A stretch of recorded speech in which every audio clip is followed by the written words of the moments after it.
Welcome to UGC net తెలుగువారి అడ్డా.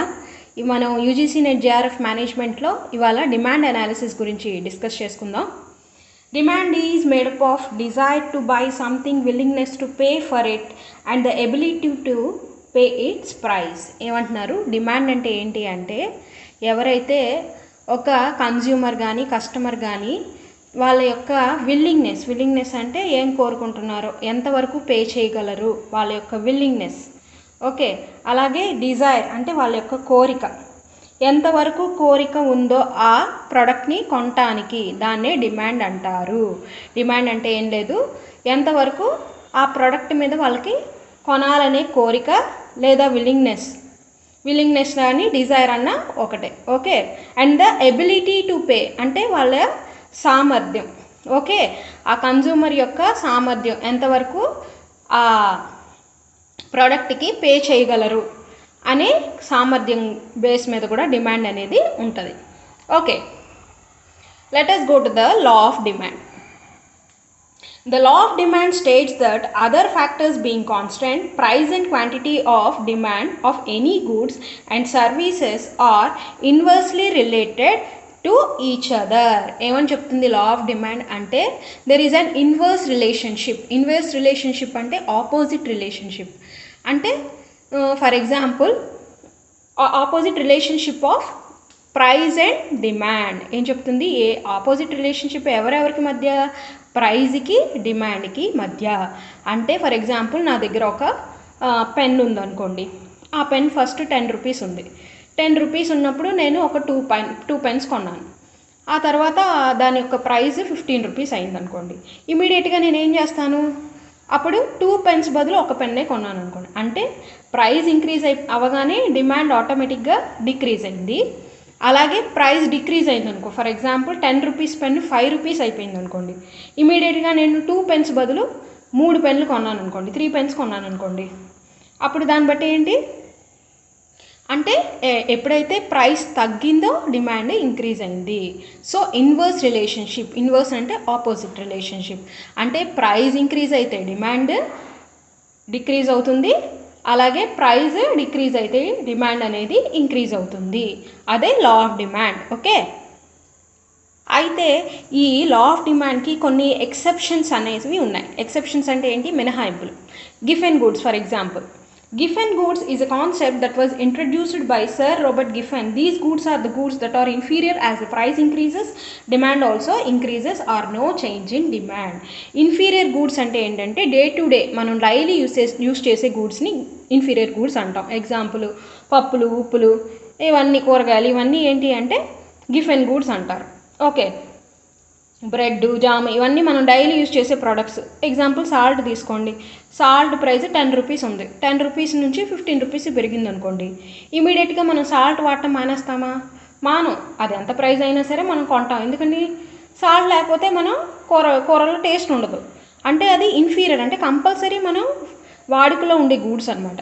ఈ గూడ్స్కి లా of demand అనేది వర్తించదు. ఇది ఒక మినహాయింపు. గిఫెన్ గూడ్స్ అనేవి లా ఆఫ్ డిమాండ్కి ఒక మినహాయింపు. అంటే ఏంటి? ప్రైస్ ఇంక్రీజ్ అయినా డిక్రీజ్ అయినా డిమాండ్లో ఏ చేంజు రాదు. సో దీనికి లా ఆఫ్ డిమాండ్కి ఇది ఒక ఎక్సెప్షన్ అనమాట, గిఫెన్ గూడ్స్ అనేవి. నెక్స్ట్ ఇగ్నోరెన్స్ అంటే many people consider highly prized commodity to be a good quality goods. అంటే కొంతమంది ఎలా ఉంటారంటే, ప్రైస్ ఎక్కువ ఉంది అంటే ఖచ్చితంగా దీని క్వాలిటీ చాలా బాగుంటుంది. ఫర్ ఎగ్జాంపుల్ నేను ఒక మొబైల్ ఫోన్ కొన్నాను. ఆ మొబైల్ ఫోన్లో నేను అనుకున్నాను, ఎంత ప్రైస్ ఎక్కువ ఉంటే అంత మొబైల్ ఫీచర్స్ కానీ బాగా ఉంటుంది, కాబట్టి ఎంత హై ప్రైస్ ఫోన్ కొంటే అంత మంచిదని చెప్పి ఎక్కువ ప్రైస్ ఉన్న మొబైల్నే కొంటాను. అలాంటి కన్జ్యూమర్స్ కూడా కొంతమంది ఉంటారనమాట. అది కూడా ఒక లా ఆఫ్ డిమాండ్కి ఎక్సెప్షనే. సో ఇగ్నోరెన్స్ కూడా one of the exception to the law of demand. Okay, next the emergencies. People by more goods at higher prices Fearing shortage of commodities. For example emergencies అంటే ఏంటంటే, ఇప్పుడు కరోనా వచ్చింది. Corona టైంలో అందరూ తెగ మాస్కులు కొనేసామా లేదా? అవి ఎందుకని భయపడిపోయాం మనం. అమ్మో మాస్క్ పెట్టుకోకపోతే ఇంకా అంతే, బయటకు వెళ్తే మనకి ఏదో ఒకటి వచ్చేస్తుంది అని. అప్పుడు వెంటనే ఏం చేసాం, అది ఎంత అప్పుడు మాస్కులకి, హ్యాండ్ వాష్లకి, వీటికి చాలా ఖర్చు పెట్టాం కదా మనం, అవునా కదా. అది దాంతో ఇంకా ప్రైస్తో సంబంధం లేదు, ఎంతైనా ఎంత పెట్టైనా కొనేసేవాళ్ళం. అంటే ఎమర్జెన్సీ టైంలో కూడా ఏమవుతుందంటే ఈ లా ఆఫ్ డిమాండ్ అనేది వర్తించదు ఎమర్జెన్సీ టైంలో కూడా. అంటే ఎంత ప్రైస్ ఉన్నా సరే దాని యొక్క డిమాండ్ అనేది తగ్గదు. ఇది కూడా one of the exception. Next the bandwagon effect. Bandwagon effect, the buyer imitates his relatives or neighbors irrespective of the price of the product. Example నేను ఇందాక చెప్పాను కదా, మొబైల్ ఫోన్స్. చూడండి, మొబైల్ ఫోన్స్ అనగానే ఇప్పుడు ఒక మొబైల్ కొనాలనుకున్నారనుకోండి, ఇమీడియట్గా మీరు ఏం చేస్తారు, మీ ఫ్రెండ్కో లేదా మీకు తెలిసిన వాళ్ళకో ఫోన్ చేస్తారు. ఫోన్ చేసి, ఒరే నేను ఒక కొత్త ఫోన్ కొనాలనుకుంటున్నాను రా, మార్కెట్లో ఏ ఫోన్స్ బాగున్నాయంటే, ఒరే మోటరోలా 52 సూపరా ఉందిరా, దాని ఫీచర్స్ కూడా చాలా బాగున్నాయిరా అనగానే మీరు ఏం చేస్తారు, అబ్బా వాడు వాడుతున్నాడు కదా ఆల్రెడీ, అంటే చాలా నిజంగానే బాగున్నట్టుంది అని ఇమ్మీడియట్గా ఏం చేసేస్తారు, ఆ ప్రోడక్ట్ని కొంటారు. దాని ప్రైస్ ఎంత ఉన్నా పర్లేదు, ప్రైస్తో మనం చూడం అనమాట ఆ ప్రోడక్ట్ని. అంటే బయ్యర్ అనేవాళ్ళు వాళ్ళ రిలేటివ్స్ని కానీ నైబర్స్ని కానీ ఇమిటేట్ చేస్తే, ఫాలో అవుతూ ఆ గూడ్స్ని కొంటారనమాట. అది కూడా లా ఆఫ్ డిమాండ్కి ఎక్సెప్షనే. బ్యాండ్ వేగన్ అంటేనే ఇమిటేటబుల్ అని అర్థం. ఈ బ్యాండ్ వేగన్ ఎఫెక్ట్ అనేది యూజీసీ నెట్ ఎగ్జామ్లో చాలాసార్లు అడిగాడు, బ్యాండ్ వేగన్ ఎఫెక్ట్ అనేది. సో ఈ వర్డ్ అనేది చాలా బాగా గుర్తుంచుకోండి మీరు. అలాగే next the expectations about the future prices. When the buyer expects prices to rise in future he purchase more quantity. ఇందాక చెప్పినట్టే ఫర్ ఎగ్జాంపుల్ కరోనా వచ్చింది. ఆ టైంలో ఏమైపోయాయి, ట్రాన్స్పోర్టేషన్స్ అన్నీ ఆగిపోయాయి. మనం ఏమనుకున్నాం, అమ్మో కరోనా స్టార్ట్ అయ్యింది, ఖచ్చితంగా మనకి ఇప్పుడు మెల్లగా మనకి లాక్డౌన్ స్టార్ట్ చేసేస్తున్నాడు అంటే ఖచ్చితంగా అన్ని ప్రైజులు పెరిగిపోతాయి అని వెంటనే మనం ఏం చేసాం, పప్పులు ఉప్పులు అన్నీ చాలా ఎక్కువ క్వాంటిటీలో కొనేసాం. అవునా కదా, అందరూ అదే చేశారు. ఎందుకంటే అమ్మో ఫ్యూచర్లో అసలు ఇవి దొరుకుతాయా దొరకమో, బియ్యం పప్పులు ఉప్పులు అన్నిటికీ ఇబ్బంది పడిపోవాలి బయటికి వెళ్ళాలంటే అని ఏం చేసాం, మనం వెంటనే కొనేసాం. అది అంత రేటు పెట్టినా మోర్లో వీటిలో వెళ్ళిపోయి కొనేసాం. సో అది కూడా ఎక్సెప్షన్ అనమాట లా ఆఫ్ డిమాండ్కి. అంటే ప్రైస్తో మనకి సంబంధం లేదు డిమాండ్ ఆఫ్ ప్రోడక్ట్కి. Okay, so expectations about future price is also a exception for law of demand. Next one, Veblen goods. Veblen goods అంటే ఏంటి అంటే, Veblen, the name Veblen is derived from the Latin word which means prestigious. Prestigious అంటే ఏంటంటే అదొక మనకి స్టేటస్కి సింబల్గా feel అవుతాం ఆ goods అనేవి. ఎగ్జాంపుల్ కార్స్, గోల్డ్, ల్యాండ్, ఇవి మనం ఎంత రేటు పెరిగినా సరే మనం ఏం చేస్తాం, అమ్మో ఫ్యూచర్లో ఇంకా రేటు పెరిగిపోద్దాం అని చెప్పేసి మనం వెంటనే కొనేస్తాం. అంతే కదా, గోల్డ్, కార్స్ ఇవన్నీ డే బై డే రేటు పెరుగుతూనే ఉంటాయి. అంతేకాకుండా మనం ఎందుకు అది ఆ యొక్క స్టేటస్ సింబల్గా మనం ఫీల్ అవుతాం, చాలా ప్రెస్టీజియస్గా ఫీల్ అవుతాం. సో వాటికి ఎంత ప్రైస్ పెరిగినా మనం ఆ గూడ్స్ని పర్చేస్ చేస్తాం, దాని డిమాండ్ మాత్రం తగ్గదు. సో ఇది కూడా లా ఆఫ్ డిమాండ్కి వన్ ఆఫ్ ద ఎక్సెప్షనే. Okay, next the demand curve. It is a graphical representation of quantity demanded for a specific price level for a commodity. It is downward sloping for normal goods. అంటే మనం demand అనేది ఒక గ్రాఫ్లో చూపించాలనుకోండి, ఆ గ్రాఫ్లో మనం ఏం చూపిస్తాం, ఎక్స్లో ఏమో అంటే హారిజంటల్ వెర్టికల్ ఉంటుంది కదా గ్రాఫ్లో, అక్కడేమో మనం హారిజంటల్ ఏమో క్వాంటిటీ డిమాండెడ్ చూపిస్తాం, అలాగే వెర్టికల్లో ఏమో ప్రైస్ చూపిస్తాం. అంటే గ్రాఫికల్గా మనం డిమాండ్ కర్వ్ అనేది రిప్రజెంట్ చేస్తాం, దాన్ని డిమాండ్ కర్వ్ అంటారు. It's a graphical representation of quantity demanded as well as the price of the commodity. ఇప్పుడు వరకు చెప్పుకున్నది ఒక గ్రాఫ్లో చూపించాలనుకోండి, దాన్ని డిమాండ్ కర్వ్ అంటారు. ఇక్కడ చూడండి, గ్రాఫ్లో మనకి ఎక్స్ యాక్సిస్ వై యాక్సిస్ ఉన్నాయి కదా, ఎక్స్ యాక్సిస్లో క్వాంటిటీ డిమాండెడ్, అలాగే వై యాక్సిస్లో ప్రైజు ఉంది. ఎప్పుడు కూడా నార్మల్ గూడ్స్ అంటే other than inferior goods and these goods, Giffen goods ఇలాంటివి అనమాట. నార్మల్గా మనకి ఏంటంటే ఈ గూడ్స్ ప్రైస్ ఇంక్రీజ్ అయితే డిమాండ్ డిక్రీజ్ అవుతుంది, డిమాండ్ ఇంక్రీజ్ అవుతే ప్రైస్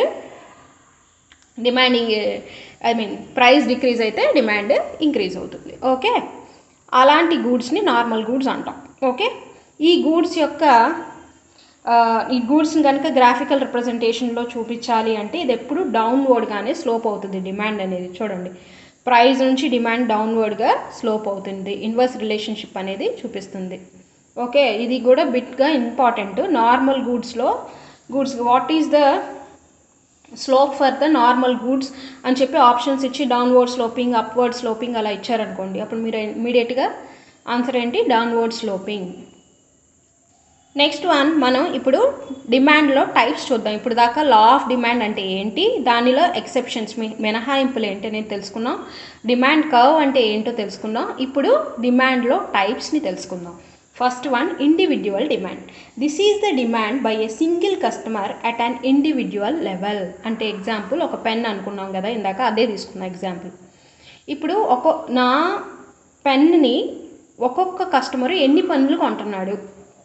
ఫర్ ఎగ్జాంపుల్ నాది రెనాల్డ్స్ ఉంది కదా, రెనాల్డ్స్ పెన్ అనుకోండి.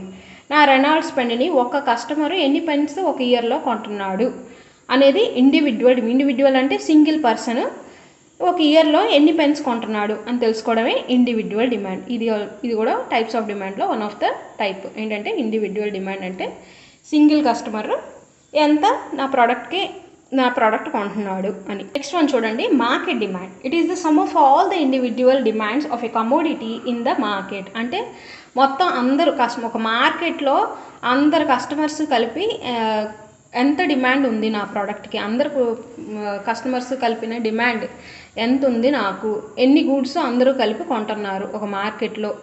సో ఒక మార్కెట్లో నా గూడ్కి ఎంత డిమాండ్ ఉంది అని తెలుసుకోవటమే మార్కెట్ డిమాండ్. ఓకే, అదే ఇది కూడా టైప్స్ ఆఫ్ డిమాండ్లో one of the type. Next one, industry demand. Demand for goods overall or total demand of a commodity produced by all these firms constituting that industry. అంటే for example నా అలాగే pens తయారు చేసేవాళ్ళు so and so other companies కూడా ఉన్నాయి, other firms కూడా ఉన్నాయనుకోండి. ఇప్పుడు నాది XYZ company, another one ABC company, ZYN company. ఈ 3 కంపెనీస్ యొక్క టోటల్ డిమాండ్ ఎంత ఉంది. ఓకే, ఆ 3 ఫర్మ్స్ కలిపితే గ్రూప్ ఆఫ్ ఫర్మ్స్ని ఏమంటాం? ఇండస్ట్రీ అంటాం, అవునా కదా. సో ఓవరాల్గా ఒక ఇండస్ట్రీలో ఆ ప్రోడక్ట్కి ఎంత డిమాండ్ ఉంది అని తెలియజేసేదే industry demand. Okay, example cars, pens, whatever it may be, all the group of firms యొక్క డిమాండ్ అనమాట. Next the short run demand. Demand for goods over a short period of time like fashion goods or seasonal goods. అంటే ఏంటంటే ఈ goods యొక్క demand, ఈ product యొక్క demand చాలా కొద్ది కాలం మాత్రమే ఉంటుంది. ఫర్ ఎగ్జాంపుల్ మనకి స్వెటర్స్ ఉన్నాయనుకోండి. స్వెటర్స్ మనం ఎప్పుడు కొంటాం? వింటర్లో కొంటాం, సమ్మర్లో కొనం కదా. అంటే వింటర్ అయ్యే వరకే ఆ గూడ్స్ యొక్క డిమాండ్ ఉంటుంది, స్వెటర్స్ డిమాండ్. సమ్మర్ రాగానే ఏమవుతుంది? ఎవరు ఆ స్వెటర్లు కొనరు. అంటే వెరీ షార్ట్ పీరియడ్ ఆఫ్ టైమే ఆ గూడ్స్కి వాల్యూ అనేది, డిమాండ్ అనేది ఉంటుంది. So that is called short run demand. Example sweaters or fashion goods like that. Okay, next చూడండి, long run demand refers to the demand which exist over a long period of time. ఈ demand అనేది ఆ గూడ్స్కి చాలా కాలం ఉంటానే ఉంటుంది. Example మనం చెప్పాం కదా FMCG గూడ్స్. FMCG గూడ్స్ అంటే ఏంటి? Fast movable commodity goods. Fast movable commodity goods అంటే ఏం లేదు, డే టు డే యూజ్ చేసే గూడ్స్, సాల్ట్, పల్సెస్ ఇలాగనమాట. ఇప్పుడు సాల్ట్ అనేది ఎప్పుడు యూజ్ చేస్తానే ఉంటుంది, దాని డిమాండ్ అనేది ఎప్పటికీ పడిపోదు, అంటే లాంగ్ రన్గా ఉంటానే ఉంటుంది. సో లాంగ్ రన్ డిమాండ్ అంటే అదనమాట.